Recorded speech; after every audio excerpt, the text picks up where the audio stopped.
Good evening friends. तो आज Sunday है और इस वीक का मार्केट एनालिसिस कर लेते हैं। तो जैसे कि हमने पिछले वीकली अपडेट में देखा था कि मार्केट में एक इवनिंग स्टार बन रहा है डेली कैंडल फ्रेम पे, डेली टाइम फ्रेम पे। इसका हमने कहा था कि अगर कंफर्मेशन हो जाएगा तो मार्केट 61% रिट्रेसमेंट तक रिट्रेस करता है और ये एक CIP लेवल है। और इस वीक ये मार्केट अपना 61% करेक्शन पूरी कर चुका है।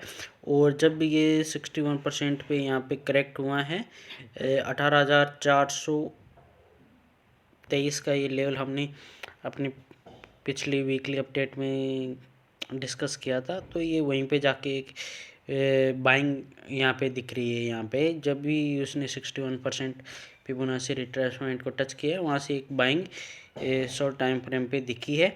तो अगर ये 61% को यहाँ पे रेस्पेक्ट देता है तो यहाँ से वापस ये प्रीवियस हाई की तरफ चलना शुरू कर जाएगा।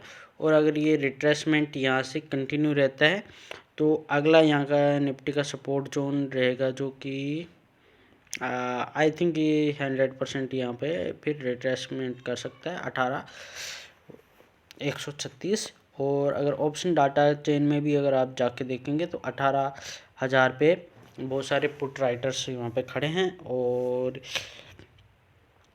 जो अगला रेजिस्टेंस जोन अगला दिखेगा वो इसके मार्केट हाई के आसपास दिखेगा, जो कि 18,800 है और इसके आसपास रेजिस्टेंस मिल सकता है। तो ये एक जोन होगा। साथ में ही कुछ CPI डाटाज इंडिया के आने वाले हैं मंडे को, तो उस पर नज़र रखना है। और वेंसडे को एक इम्पोर्टेंट मीटिंग जो US फेड की है उस पर भी ध्यान रखने वाली रहेगी। बाकी जो सेक्टर्स हैं उसमें बैंक निफ्टी सबको आउट परफॉर्म कर रहा है, वहाँ पे अच्छा कैंडल बन रहा है।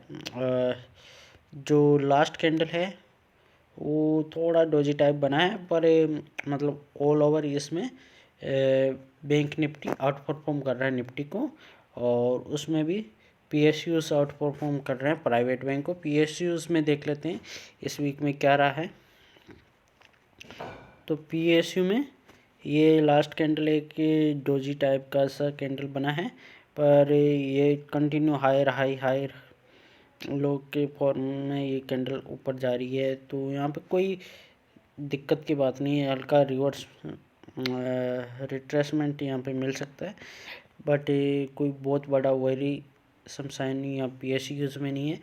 प्राइवेट बैंक में भी अगर देखें, प्राइवेट बैंक में देखने पे यहाँ पे डबल टॉप लग रहा है डेली टाइम फ्रेम पे।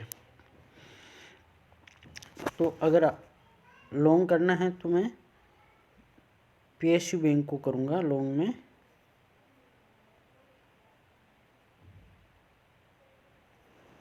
लॉन्ग अगर मुझे जाना है बैंकिंग में तो PSUs में जाऊँगा मैं।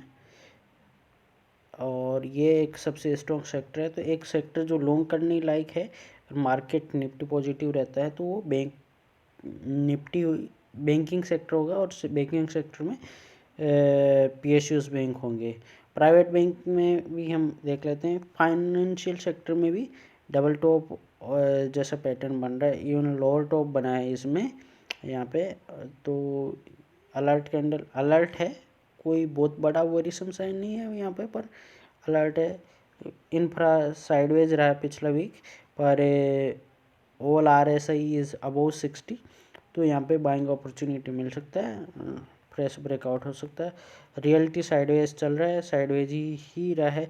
और ये 4 back to back red candle आई है, तो रियल्टी में कुछ करने वाला नहीं है। मेटल सेक्टर के डेली वीकली और मंथली RSI 60 अबव है, तो इस सेक्टर में स्ट्रेंथ है। और अगर निफ्टी पॉजिटिव रहता है तो ये सेक्टर हम बाइंग के लिए जा सकते हैं अगर निफ्टी पॉजिटिव रहता है। अगर निफ्टी वीक रहता है तो हमारे पास दूसरी जो वीक सेक्टर है हम वहाँ पे अपॉर्चुनिटी देखेंगे। कंजप्शन साइडवेज में, ऑटो सेक्टर साइडवेज है। FMCG में monthly, weekly, daily time frame पे ऑल RSI 60+ और फ्रेश ब्रेकआउट्स है। तो बैंक निफ्टी और FMCG sector is in buying side, ITC in selling side.